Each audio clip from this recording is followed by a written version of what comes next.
పోర్ట్ఫోలియోలో ఉన్న labour ministry ద్వారా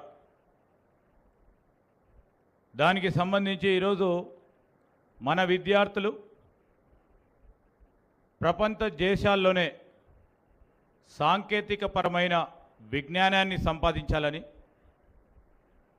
దానికి సంబంధించి రాబోయే కాలంలో ప్రపంచ దేశాల్లో సరితూగే విద్యను